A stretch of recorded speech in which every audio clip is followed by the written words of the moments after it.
Welcome to my video presentation on antiderivatives. Today we're going to be taking the antiderivative of 5 sine of x plus 3x dx with special limits of 0 and 3. Now the first thing we kind of want to notice with this problem is do we have to use u-substitution? Do we have to use integration by parts, fractions, things like that? Looking at this problem, we have 5 sine of x and 3x, which you should kind of know off the top of your head. You're not going to have to use any special substitution, anything like that, because you can pretty much figure these out. Now, if you're still not too familiar with sine and cosine, the derivatives or antiderivatives, I suggest you do get familiarized with them because they are going to be popping up in almost every single problem that you see. If you're still not too familiar with that, I'm going to create a little bit of a visual over here. Suppose we have sine over here,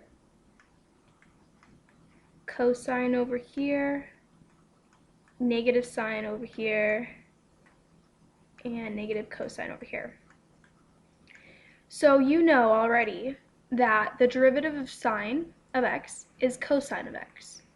If you happen to go clockwise, you actually get the derivative of these functions. So cosine of x, derivative of that is negative sine of x, and so on and so forth. Now to find the antiderivative, all you have to do is go the opposite way. So I'm going to do that in blue over here. The antiderivative of sine is negative cosine.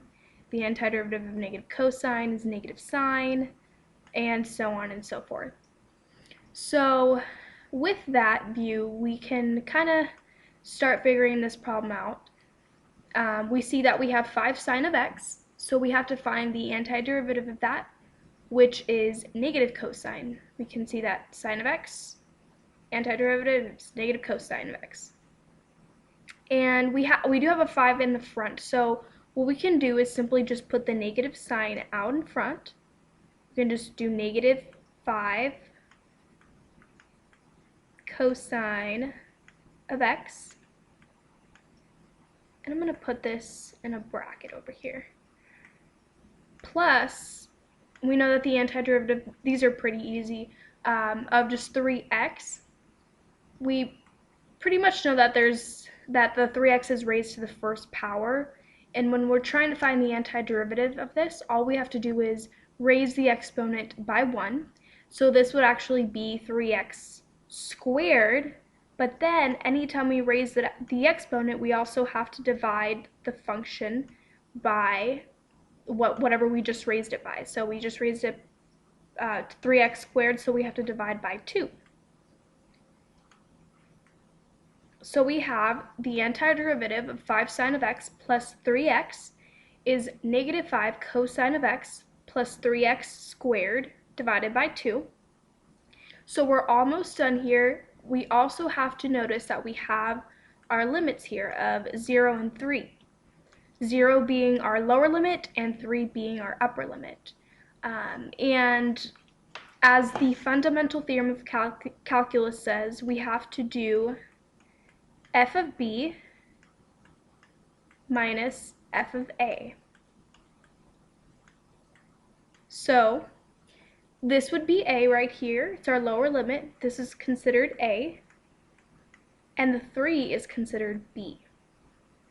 So what we're going to do is replace every single x you see on here with b. So with a 3 over here. So it would be negative 5 cosine of 3. And I'm just going to put these limits here too. We always want to make sure that these are written there. So it would be negative 5 cosine of 3 plus 3 times, we have another x, so we're going to replace the 3 with that. And then square that and divide by 2. So all I'm simply doing is replacing a 3 everywhere we see an x. And according to the fundamental theorem of calculus, we have to subtract that fb minus f of a. So we're going to subtract, and now we're going to do the same exact thing we just did, but we're actually going to replace a 0 with x this time instead of the 3, since we're subtracting. So we're going to go negative 5 cosine of 0 plus 3 times 0 squared divided by 2. And all we have to do is simply do some algebra and solve for the function. And when we solve for the function, we have negative 5 cosine of 3. If you input that in your calculator, it gives you like a negative 4.99 something. So it's you can pretty much leave it as negative 5 cosine of 3, depending on your teacher's preference.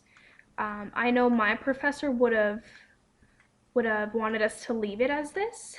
So it kind of just depends. You can solve, but you're going to get a decimal answer. Just know that.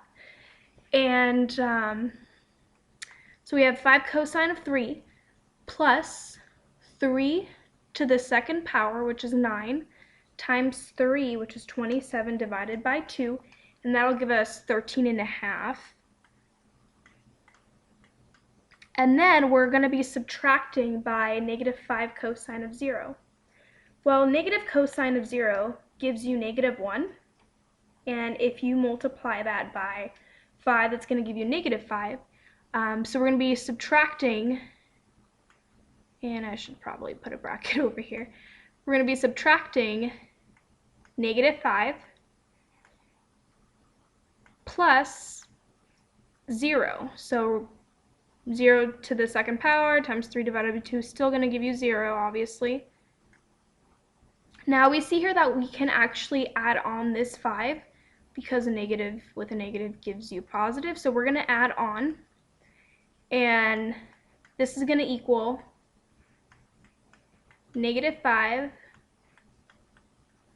cosine of 3, and then we're going to add 5 to the 13.5, making it 18.5.